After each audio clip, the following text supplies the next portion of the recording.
आणि ब्रेक नंतर पुन्हा एकदा स्वागत मंडळी। समाजात महिलांचं योगदान प्रत्येक क्षेत्रात महत्त्वाचं ठरतंय, मग ते कुठलंही क्षेत्र असो। आज आम्ही तुम्हाला अशाच एका महिलेची ओळख करून देणार आहोत जिनं अशा एका क्षेत्रात स्वतःचं नाव कोरलेलं आहे, जे क्षेत्र खरं तर आतापर्यंत पुरुषांची मक्तेदारीच मानलं जायचं।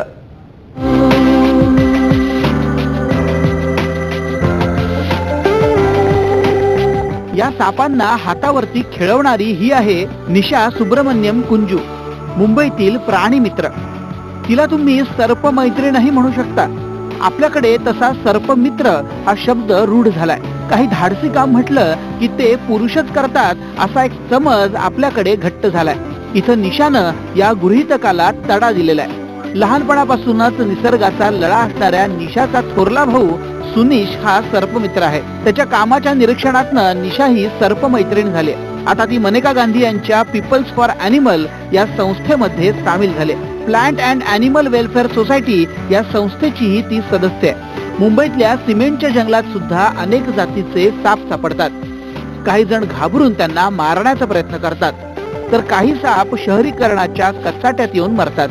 अशा वेळी या सापांना पकडून सुरक्षित ठिकाणी सोडण्याचं काम निशा मोठ्या नेटानं करते। डर तो नहीं लगता, पहले आइडेंटिफाई करने आना चाहिए कि स्नेक वेनमस स्नेक है कि नॉन वेनमस स्नेक है। अगर वेनमस स्नेक है तो उसको अपन एक डिस्टेंस में ही रखना चाहिए और रेस्क्यू करना चाहिए। जो रेस्क्यू इक्विपमेंट होता है उससे ही रेस्क्यू करना चाहिए। फ्री हैंडलिंग ज्यादा करके नहीं प्रिफर करना चाहिए। फक्त सापच नाही तर जखमी झालेल्या प्राण्यांना आणि पक्ष्यांवरती इलाज करून निशा त्यांना सुरक्षित ठिकाणी सोडते। निशाचं घर म्हणजे प्राणी संग्रहालय झालंय आणि निशाच्या या धाडसी कामाचा गुणगौरव देखील झालाय बरं का।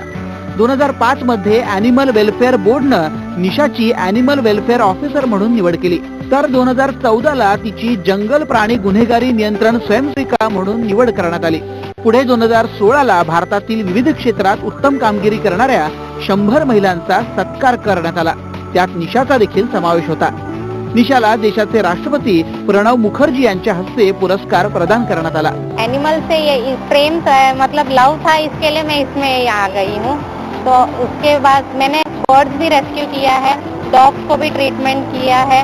अलग अलग मतलब बेबी स्क्यूरल मुझे मिला है तो मैंने उसको नरिश करके मतलब एक मदर का ये देके मैंने उसको बड़ा किया और छोड़ दिया है।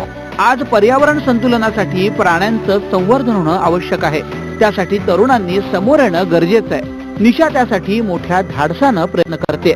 आजपर्यंत तिनं अनेक सापांचा आणि प्राण्यांचा जीव वाचवलाय। निशाच्या या धाडसाला सलाम। ज्योत्स्ना गंगणे, TV9 मराठी, मुंबई।